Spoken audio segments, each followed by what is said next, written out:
ഇതല്പം കടന്നുപോയി വരുണേട്ടാ. ഏട്ടനെ ജീവലിന് തുല്യം സ്നേഹിച്ചതാണോ ഇവൾ ചെയ്ത തെറ്റ്? ഏട്ടൻ അവളോട് കാണിച്ചത് ഒരിക്കലും ഒരു പെണ്ണിനും പൊറുക്കാൻ പറ്റാത്ത തെറ്റാണ്. എന്നാൽ ആ നെറുകേട് പോലും അവൾ ക്ഷമിച്ചു. ഏട്ടൻ്റെ സ്നേഹത്തിന് വേണ്ടി ഇതുവരെ വന്നിട്ടുണ്ടെങ്കിൽ അതിനർത്ഥം ഒന്നേ ഉള്ളൂ, അവൾ ഇപ്പോഴും മറ്റാരേക്കാളും ഏട്ടനെ ആഴത്തിൽ തന്നെ സ്നേഹിക്കുന്നുണ്ട്. ഏട്ടൻ അവളോട് കാണിച്ചത് വെച്ച് വേണമെങ്കിൽ അവൾക്ക് വേണ്ടെന്ന് വെച്ച് പോകാം. പക്ഷെ ഒരിക്കലും ഒരു പുരുഷനുമായി മനസ്സും ശരീരവും അർപ്പിച്ചൊരു പെണ്ണിനും അയാളെ വിട്ടു പോകാനാവില്ല. തെറ്റ് തന്നെയാ, ഇല്ലെന്ന് ഞാൻ പറയുന്നില്ല. അതുകൊണ്ട് തന്നെയാ അവളിൽ നിന്ന് മാറിപ്പോന്നത്.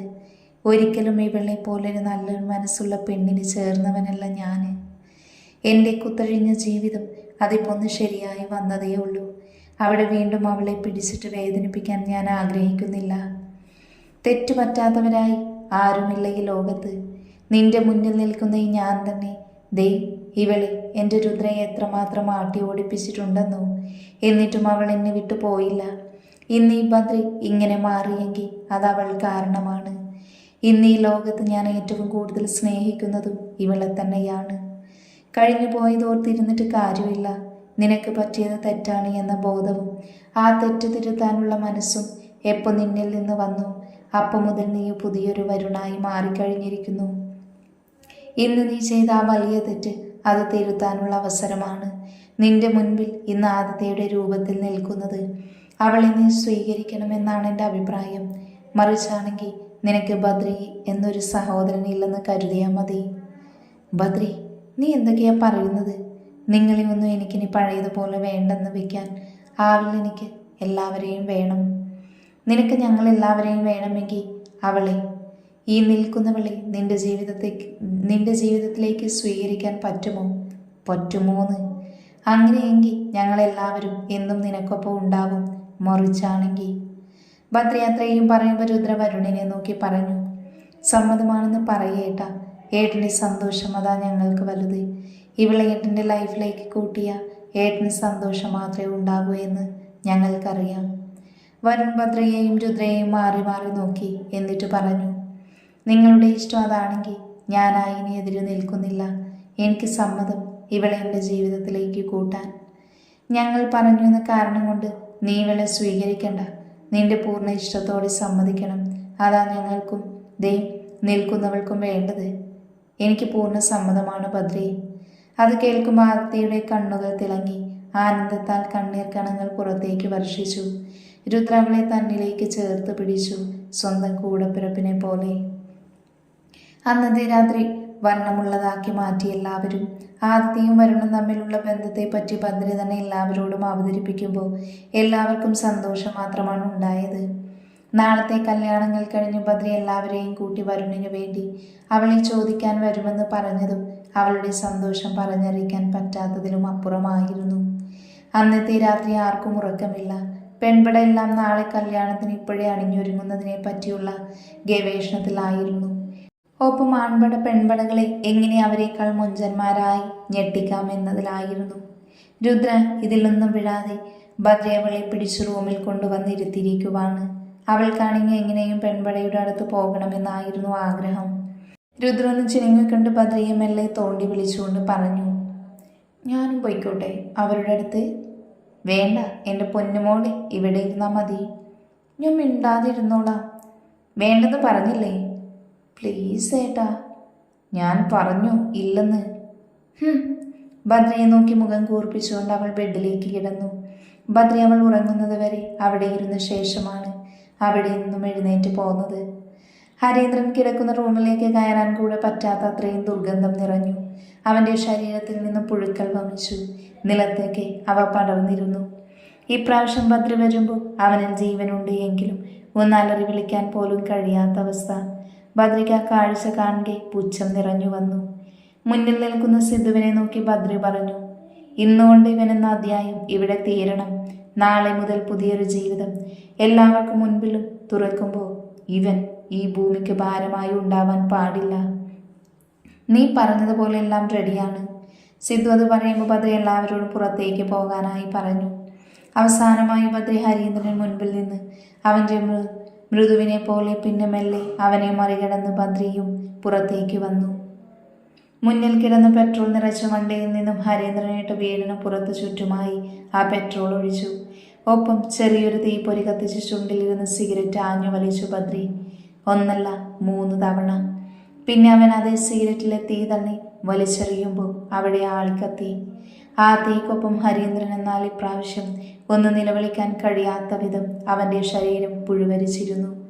ഹരീന്ദ്രൻ ആ തീയിൽ എരിഞ്ഞ അടങ്ങുന്നത് വരെ ആ കാഴ്ച തന്നെ നോക്കി നിന്നിരുന്നു ബദ്രി. കതിർ മണ്ഡപത്തിൽ സിദ്ധുവും പ്രണവും വിജിത്തും നിരന്നിരുന്നു. ഒപ്പം അവർക്കടുത്തേക്കായി തന്നെ മഞ്ജുവും കീർത്തിയും പ്രിയങ്കയും ഇരുന്നു. പൂജാരി മുന്നിലേക്ക് വന്നുകൊണ്ട് 3 പേരുടെ കയ്യിലേക്കും താലി എടുത്തു നൽകി. അടുത്ത നിമിഷം വാദ്യഘോഷം മുഴങ്ങിയതും 3 പേരും തങ്ങളുടെ ഇണയുടെ കഴുത്തിൽ താലി ചാർത്തിയിരുന്നു. ചുറ്റും നിന്ന എല്ലാവരിലും സന്തോഷം നിറഞ്ഞു നിന്നു. ബദിരുദ്രയെ നോക്കി. ശരിക്കും കല്യാണ പെൺപിള്ളേരെക്കാൾ സുന്ദരിയായി ഒരുങ്ങി നിൽക്കുന്ന അവളിൽ നിന്നും അവന് കണ്ണുകൾ പിൻവലിക്കാനേ തോന്നിയില്ല. അത്രയ്ക്കും സുന്ദരിയായിരുന്നു ആ ദിവസം രുദ്ര. ബദ്രി തന്നെ നോക്കി നിൽക്കുന്നത് കണ്ട് അവളും ബദ്രിയെ നോക്കി. എന്നാൽ കുറച്ചു കഴിഞ്ഞതും രുദ്ര മുന്നിലേക്ക് നോക്കുമ്പോൾ ഏതൊക്കെയോ പെൺപിള്ളേർ ബദ്രിയെ നോക്കി ചോര കുടിക്കുന്നുണ്ട്. അതൊന്നും അറിയാതെയാണ് അവൻ രുദ്രയെ നോക്കി നിൽക്കുന്നത്. ഒരു നിമിഷം ബദ്രിയെ നോക്കിക്കൊണ്ട് രുദ്ര പറഞ്ഞു, ആ പെൺപിള്ളേരെ കുറ്റം പറഞ്ഞിട്ട് കാര്യമില്ല. രുദ്ര ബദ്രിയെ കൂർപ്പിച്ചു നോക്കുമ്പോൾ അവൻ എന്തെന്ന് ചോദിച്ചതും അവൾ അവൻ്റെ അടുത്തേക്ക് നീങ്ങി വന്നുകൊണ്ട് പറഞ്ഞു, ദേ മനുഷ്യ, ഞാനൊരു കാര്യം പറഞ്ഞേക്കാം. നിങ്ങളിപ്പോൾ ഒരു കൊച്ചിൻ്റെ അച്ഛനാവാൻ പോകുക. അതുകൊണ്ട് ഇനി മുതൽ ഇത്രയ്ക്ക് മേക്കപ്പ് വേണ്ട. അതിന് മേക്കപ്പ് ആരിടുന്നു? ഞാൻ ഒരുങ്ങിയില്ലെങ്കിലും സുന്ദരനായത് എൻ്റെ കുറ്റാണോ? ഇല്ല, എൻ്റെ കുറ്റമാ. നിനക്കെന്താ വന്ന് ബോധം പോയോ? പോടാ ബദ്രി. പോടാ ബദ്രി എന്നല്ലേ? ശരിയാക്കി തരാം. ഇപ്പോഴല്ല, എല്ലാത്തിനും ചേർത്ത് എൻ്റെ മോളിങ് വന്ന ശേഷം. അതിനവൾ ഇളിച്ചു കാണിച്ചു. കല്യാണം കഴിഞ്ഞ് സിദ്ധുവും മഞ്ജുവും സിദ്ധുവിൻ്റെ വീട്ടിലേക്കും പ്രണവും കീർത്തിയും പ്രണവിൻ്റെ വീട്ടിലേക്കും വിജിത്തും പ്രിയങ്കയും കാളിയാർ മഠത്തിലേക്കും വന്നു. ഈവനിങ് ഉള്ള മാരേജ് ഫംഗ്ഷൻ അതും ബദ്രി അവർക്ക് 3 ജോഡിക്കും ഒരുമിച്ച് തന്നെയാണ് ഒരുക്കിയിരുന്നത്. അതുകൊണ്ട് തന്നെ അതും അടിപൊളിയായി തന്നെ എല്ലാവരും ആഘോഷിച്ചു. രുദ്ര പ്രഗ്നൻ്റ് ആയതുകൊണ്ട് തന്നെ കഴിഞ്ഞ കല്യാണത്തിന് അവൾക്ക് ബദ്രിക്കൊപ്പം ഡാൻസ് ചെയ്യാനൊന്നും പറ്റിയില്ല. അതുകൊണ്ട് ഇനിയുള്ള കല്യാണമെല്ലാം ഡെലിവറി കഴിഞ്ഞ് മതിയെന്ന് അവൾ വാശി പിടിച്ചു. എങ്കിലും അപ്പുവും ഋഷിയും അതിന് നിന്നില്ല. കാരണം ഇപ്പോൾ തന്നെ അപ്പുവിന് നീരവിനെ കാണാതെയോ ഋഷിക്ക് അമ്മുവിനെ കാണാതെയോ ഇരിക്കാൻ പറ്റാത്ത അവസ്ഥയായി. മാത്രമല്ല, ഇപ്പം കെട്ട് നടന്നില്ലെങ്കിൽ തങ്ങളുടെ കല്യാണത്തിന് ചിലപ്പോൾ അപ്പുവും അമ്മുവും വയർ നിറച്ച് നിൽക്കേണ്ടി വന്നേക്കും. അതുകൊണ്ട് തന്നെ അപ്പുവും അമ്മുവും രുദ്രയെ മണിയടിച്ചു. നിന്റെ ഡെലിവറി കഴിയുമ്പോൾ സൂര്യേട്ടൻ്റെ കെട്ട് നടത്താമെന്ന് പറഞ്ഞു. പാവം സൂര്യയെ കുഴുക്കിലാക്കിക്കൊണ്ട് അവർ തടി തപ്പി. സ്വന്തം പെങ്ങൾക്ക് വേണ്ടി വീണ്ടും സ്നേഹിച്ച പെണ്ണിനെ കാത്തിരുന്നോളാമെന്ന് പറഞ്ഞ് പാവം സൂര്യ പെങ്ങൾക്ക് വേണ്ടി ത്യാഗിയായി. രുദ്രയ്ക്ക് 6 മാസം ദേഷ്യവും വാശിയും കൂടി നിൽക്കുന്ന സമയം. എൻ്റെ പൊന്നു രുദ്ര, അടങ്ങിയിരിക്കുന്നുണ്ടോ നീ ഇങ്ങനെ കിടന്ന് ചാടുമ്പോൾ എൻ്റെ നെഞ്ചാ പൊട്ടുന്നത് പെണ്ണേ. ആണോ? എന്നാ പിന്നെ ഇന്നലെ ഞാൻ വിളിച്ചിട്ടും ഫോൺ എടുക്കാതെ എവിടെയായിരുന്നു നിങ്ങൾ? ഞാൻ പറഞ്ഞില്ലേ ഓഫീസ് വർക്കായി പോയതെന്ന്, അതാ ലേറ്റായെന്ന്. നീ ഇങ്ങനെ ശരീരം അനക്കാതെ പെണ്ണേ, ഇനി ഞാൻ എങ്ങോട്ടും പോകില്ല, പോരെ? നിങ്ങളിപ്പോൾ ഇങ്ങനെ പറയും, പിന്നെ ഇത് മറക്കും, എനിക്കറിയാം. ഇല്ല, എൻ്റെ മുത്തല്ലേ, ഇവിടെ വന്നിരിക്കെ. അത്രയും പറഞ്ഞ് അവളെ അവളുടെ ചെയറിൽ പിടിച്ചിരുത്തിയ ശേഷം ബദ്രി പറഞ്ഞു, ഇനി എൻ്റെ മോള് വരുന്നത് വരെ നിന്നെ വിട്ട് എങ്ങോട്ടും പോകില്ല. സത്യമാണല്ലോ അല്ലേ? അതെ എൻ്റെ കുഞ്ഞാണേ, സത്യം. ഇതേ കുഞ്ഞല്ല, കുഞ്ഞനാ. എനിക്ക് നിന്നെ പോലെ ഒന്നിനെ മതി. അത് വേണ്ട, എനിക്ക് ബദ്രിയെ പോലെ ഒരു കുറുമ്പനെ മതി. എൻ്റെ കുറുമ്പെ നിനക്കേ താങ്ങുന്നില്ല, എന്നിട്ട് ജൂനിയർ ബദ്രിയെ വേണമെന്നോ? രുദ്രയുടെ അടുത്ത് ബദ്രി ഇല്ലെങ്കിൽ അവനൊന്ന് മാറി നിന്ന അപ്പോൾ തുടങ്ങും ബഹളം. പിന്നെ അവൻ അടുത്ത് വരാതെ അവൾ അടങ്ങില്ല. സിദ്ധുവും മഞ്ജുവും പ്രണവും കീർത്തിയുമൊക്കെ എന്നും രുദ്രയെ വന്ന് കണ്ടിട്ടേ ഓഫീസിൽ നിന്ന് വീട്ടിലേക്ക് പോകൂ. കൽവയപ്പു ഫുൾ സൂര്യ വാങ്ങിയ വീട്ടിലാണ് നിൽപ്പ്. അതും അപ്പച്ചിയെ സഹായിക്കാനെന്ന വ്യാജേനെ. വിനയനെ സെറ്റാക്കുക. അവൾ എന്താണോ പ്ലാൻ ചെയ്തു വന്നത് ആ വലയിൽ പാവം വിനയ് തന്നെ വന്ന് സ്വയം മൂക്കുകുത്തി വീണു. അതുകൊണ്ട് തന്നെ അധികം പണിയെടുക്കാതെ അവൻ തൻ്റെ വലയിൽ വീണ സന്തോഷത്തിൽ ഫുൾ പ്രേമിച്ചു നടക്കുവാണ് രണ്ടും. വൈഷവും കാർത്തികയുമാണെങ്കിൽ വിനയനെ ഓർത്ത് സഹതപിച്ചു. കാരണം ഇതിൽ വലുതെന്തോ അവൻ്റെ ലൈഫിൽ വരാനില്ലായിരുന്നു. അന്ന് വൈകുന്നേരം കാളിയാർ മഠത്തിൽ വിശാലും അമ്മയും വന്നിരുന്നു. കാർത്തികയെ വിശാലിന് വേണ്ടി ചോദിക്കാൻ. എല്ലാം അറിഞ്ഞുകൊണ്ട് തന്നെ പൂർണ്ണ മനസ്സോടെ തന്നെ സ്വന്തം മകന് വേണ്ടി അവളെ ചോദിക്കുമ്പോൾ കല്യാണിയുടെ മക്കൾക്കൊപ്പം ആ കുടുംബത്തിലെ എല്ലാവരുടെയും കണ്ണുകൾ നിറഞ്ഞു. വരുണിൻ്റെ വിവാഹത്തോടൊപ്പം ഇതും നടത്താമെന്ന് തീരുമാനിച്ചു അവർ പിരിയുമ്പോൾ പരസ്പരം ഇരു ഹൃദയത്തിലും ഇരുന്ന പ്രണയം പിന്നെ ഒരു മറയുമില്ലാതെ പരസ്പരം ഒഴുകി നടക്കാൻ തുടങ്ങി. രുദ്രയ്ക്ക് 7 മാസമായതും ചടങ്ങുകളോടെ തൻ്റെ മകളെ കൂട്ടാൻ അഭിരാമിയും കുടുംബവും എത്തിയിരുന്നു.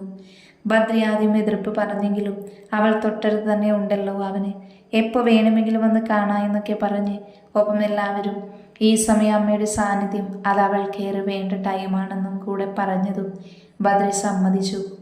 രാത്രിയിൽ നിന്നും രുദ്രയുടെ അരികിൽ പോയിട്ട് രാവിലെ വരുന്നവരെ നോക്കി ലക്ഷ്മിയും കല്യാണിയും ചിരിക്കുമ്പോൾ ആദ്യമൊക്കെ ചമ്മലായിരുന്നു എങ്കിലും ഇപ്പോൾ അവനിൽ അതൊന്നും തന്നെ ഇല്ല. ഇതൊക്കെ എന്ത് എന്നുള്ള മട്ടാണ് ആൾക്ക്. ഇന്നാണ് അമ്മുവിൻ്റെയും അപ്പുവിൻ്റെയും കല്യാണം. രുദ്രയ്ക്കാണെങ്കിൽ ഡെലിവറി അടുത്തിരിക്കുന്ന ടൈമും ആയതുകൊണ്ട് തന്നെ എല്ലാവരും മാരേജിന് പോകേണ്ടെന്ന് പറഞ്ഞു നോക്കി. എവിടെ കേൾക്കാൻ, അവൾക്ക് തൻ്റെ അപ്പുവിൻ്റെയും ഋഷിയുടെയും കല്യാണം കൂടിയേ പറ്റൂ. ബദ്രി ആദ്യം എതിർത്ത് നോക്കി. അവസാനം അവളുടെ കരച്ചിൽ അവന് സഹിച്ചില്ല.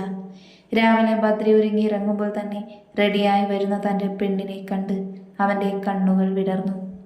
പോകാം, പോകുന്നതൊക്കെ കൊള്ളാം, അവിടെ ഒരിടത്ത് അടങ്ങിയിരുന്നോളണം കേട്ടല്ലോ. ആൾക്കാരെ കാണുമ്പോൾ ചാടിത്തുള്ളി പോയാലേ ആ നിമിഷം ഞാൻ തൂക്കിയെടുത്തിങ്ങ് പോരും, പറഞ്ഞേക്കാം. പിന്നെ അറിയുന്നവരെ കണ്ട എനിക്ക് പോയി മിണ്ടണ്ടേ? അങ്ങനെ ഇപ്പോൾ അങ്ങോട്ട് പോയി മിണ്ടണ്ട, മിണ്ടാനുള്ളവർ ഇങ്ങോട്ട് വന്ന് മിണ്ടിക്കോളും. മുരുടൻ. രുദ്ര അത് പറഞ്ഞതും വയറ്റിലുള്ള ആൾ ഒറ്റ ചവിട്ട്. അവൾ എന്ന് വിളിച്ചതും അവൻ ആദിയോട് ചോദിച്ചു, എന്താടാ, വേദന തോന്നുന്നുണ്ടോ? നിങ്ങളുടെ മോൻ ചവിട്ടിയതാ, അച്ഛനെ മുരുടാന്ന് വിളിച്ചതിന് ഇഷ്ടമായില്ലെന്ന് തോന്നുന്നു. രുദ്ര വയറ്റിൽ കരങ്ങൾ താങ്ങിക്കൊണ്ട് പറഞ്ഞു. ബദ്രി വേഗം കുനിഞ്ഞ് രുദ്രയുടെ വയറ്റിൽ ചുണ്ടുകൾ ചേർത്തുകൊണ്ട് പറഞ്ഞു, അച്ഛയുടെ വാവ നല്ല കുട്ടിയല്ലേ, അമ്മ പാവല്ലേ, ഇന്നത്തെ ദിവസം അമ്മയെ ഒന്നുകൊണ്ട് വേദനിപ്പിക്കല്ലേ, അച്ഛനത് സഹിക്കില്ല. ബദ്രി അത് പറയുമ്പോൾ പിന്നെ ചവിട്ടിയില്ല ആള്. ബദ്രി രുദ്രയെ അവനിലേക്ക് ചേർത്തു നിർത്തി നെറ്റിയിൽ ചുംബിച്ചു. പിന്നെ മെല്ലെ അവളിൽ നിന്നും അടർന്നു മാറിക്കൊണ്ട് പറഞ്ഞു, പോകാം. നീരവിൻ്റെ താലി അപ്പുവിലും ഋഷിയുടെ താലി അമ്മുവിലും സ്ഥാനം ഉറപ്പിക്കുമ്പോൾ ഇരുവരുടെയും പ്രണയം പൂവണിഞ്ഞ സന്തോഷമായിരുന്നു ഇരു ജോഡിയിലും. കല്യാണ മണ്ഡപത്തിൽ വന്നതും രുദ്രഭദ്രി പറഞ്ഞതെല്ലാം മറന്നു. അവിടെ അവൾക്കൊപ്പം അല്ലിയും കാത്തുവും ആളുവും ഇടമലമുണ്ടായിരുന്നു. മൂന്നിൻ്റെയും കൂടെ രുദ്ര ഓടി നടക്കുമായിരുന്നു. വൈഷുവിൻ രുദ്രയ്ക്കൊപ്പം വരാൻ നേരം വൈഷുവിനെ മൂന്നും ഓടിച്ചു. കാരണം വന്ന നേരം തൊട്ട് രണ്ടും അതിർത്തി പോലെ ആയിരുന്നു. നേരിൽ കണ്ട അപ്പ യുദ്ധം. ഭദ്രയ്ക്കാണെങ്കിൽ ദേഷ്യം വരുന്നുണ്ടായിരുന്നു, അടങ്ങി അവൾ നിൽക്കാത്തതിൽ. പിന്നെ ഈ സമയത്ത് അവളോട് ദേഷ്യം കാണിക്കാൻ പറ്റില്ലല്ലോ, അതുകൊണ്ട് അവനൊന്നും മിണ്ടിയില്ല. കുറച്ച് കഴിഞ്ഞതും അഭിരാമിയുടെയും ലക്ഷ്മിയുടെയും കല്യാണിയുടെയും ഒക്കെ രുദ്രമോളെ എന്നുള്ള കരഞ്ഞുള്ള വിളിയിൽ ബദ്രി അങ്ങോട്ടേക്ക് പാഞ്ഞെടുത്തു. അവളുടെ വേദന കൊണ്ട് കരയുന്നവളെ കാണെ എല്ലാവരുടെയും ഉള്ളം പിടഞ്ഞു. ബദ്രിയെ കണ്ടതും അവൻ്റെ കരങ്ങളിൽ പിടിമുറുക്കിക്കൊണ്ട് പറഞ്ഞു, ഏട്ടാ, നമ്മുടെ മോൻ. പിന്നെ ഒരു നിമിഷം പോലും താമസിക്കാതെ ഇരുകരങ്ങളിലായി അവൻ അവളെയും എടുത്ത് മുന്നിലേക്ക് ഓടി. ലേബർ റൂമിൻ്റെ മുന്നിൽ തന്നെ എല്ലാവരും നിരന്നു നിന്നു. അപ്പവും അമ്മവും ആ കല്യാണ വേഷത്തിൽ തന്നെ കലങ്ങിയ കണ്ണുമായി നിൽപ്പുണ്ട്. എല്ലാവരുടെയും അവസ്ഥ അത് തന്നെയായിരുന്നു. സിദ്ധുവും പ്രണവും വരുണും വിശാലും ബദ്രിയുടെ അടുത്തായി വന്നു നിന്നു. ബദ്രി ആ നിമിഷം കരയുകയായിരുന്നു. എടാ, എൻ്റെ രുദ്രയും കുഞ്ഞും, നീ ഇങ്ങനെ തളരില്ലേ ബദ്രി, അവർക്കൊന്നും സംഭവിക്കില്ല. ഈ സമയം ലേബർ റൂമിൽ നിന്നും ഒരു നേഴ്സ് പുറത്തേക്ക് വന്നു. ആരാ ബദ്രി? ഞാനാ ബദ്രി, എൻ്റെ രുദ്ര. ആൾക്ക് കുഴപ്പമൊന്നുമില്ല, നിങ്ങൾക്ക് ആൺകുഞ്ഞ് ജനിച്ചിരിക്കുന്നു. അത് കേട്ടതും ബദ്രിയെ പോലെ എല്ലാവരിലും സന്തോഷം അലതല്ലി. എനിക്കവരെ കാണാൻ പറ്റുമോ എന്ന്? ആർക്കെങ്കിലും ഒരാൾക്ക് കയറി കാണണം. അത് കേട്ടതും ബദ്രി പാഞ്ഞകത്തേക്ക് കയറി. മുന്നിലേക്ക് വരുമ്പോൾ അവൻ കണ്ടു താമരത്തണ്ട് പോലെ വാടിക്കിടന്നുറങ്ങുന്ന തൻ്റെ പെണ്ണിനെ. അവൻ മെല്ലെ ഒന്ന് അവളുടെ തലയിൽ തലോടാൻ നിന്നതും ഇപ്പം അങ്ങനെ പാടില്ലെന്ന് പറഞ്ഞ് നഴ്സ് തടഞ്ഞു. അടുത്ത നിമിഷം ബദ്രിയുടെ കണ്ണുകൾ ബെഡിൻ്റെ അടുത്തായുള്ള തൊട്ടിലേക്ക് ചെന്നു നിന്നു. അവിടെ സുഖമായി കിടന്നുറങ്ങുന്ന കുഞ്ഞിനെ കണ്ടതും അവൻ എന്തെന്നില്ലാത്ത സന്തോഷം തോന്നി. അവൻ്റെ കണ്ണുകൾ സന്തോഷം കൊണ്ട് നിറഞ്ഞു തൂവി. ഹോസ്പിറ്റലിൽ നിന്നും രുദ്രയെ നേരെ അഭിരാമിയുടെ വീട്ടിലേക്കാണ് കൊണ്ടുവന്നത്. അഭിരാമി തന്നെയാണ് രുദ്രയുടെയും കുഞ്ഞിൻ്റെയും കാര്യങ്ങൾ നോക്കിയത്. എന്നാൽ അവൾക്ക് കൈതാങ്ങായി ലക്ഷ്മിയും കല്യാണിയും കല്ലുവും വൈഷുവും കാർത്തികയും അടുത്ത് തന്നെ ഉണ്ടായിരുന്നു. ബദ്രി വരുമ്പോൾ പാൽ കുടിച്ച രുദ്രയുടെ കൈയിൽ ഇരുന്നുറങ്ങുന്ന തൻ്റെ കുഞ്ഞിനെയാണ് കണ്ടത്. ബദ്രിയെ കണ്ടതും എല്ലാവരും അവർക്ക് മൂവർക്കും സ്പേസ് കൊടുത്തുകൊണ്ട് അവിടെ നിന്ന് പോയിരുന്നു. മോനുറങ്ങിയോ? അതും ഈ നേരത്ത്? ഒന്നും പറയണ്ട, ഉറക്കാൻ പെട്ട പെടാപ്പാട് എനിക്ക് മാത്രമേ അറിയൂ. ഇത്രയും നേരം കരച്ചിലായിരുന്നു. ഈ ഉറങ്ങുന്ന നേരത്ത് മാത്രമാ നിങ്ങളുടെ മോൻ പാവം, അല്ലാത്ത പതയ സ്വഭാവ. രാത്രിയാണെങ്കിൽ കണ്ണടഞ്ഞു വരുമ്പോൾ തുടങ്ങും ബഹളം. അവനെ എൻ്റെ മോനാ, അപ്പോൾ പിന്നെ അങ്ങനെയല്ലേ വരൂ. ഊവ, എന്താടി ഒരു പുച്ഛം? അടുത്തൊന്നുകൂടെ പെട്ടെന്ന് ഇതുപോലെ ആക്കണ്ടേ നമുക്കിവന് കൂട്ടായി.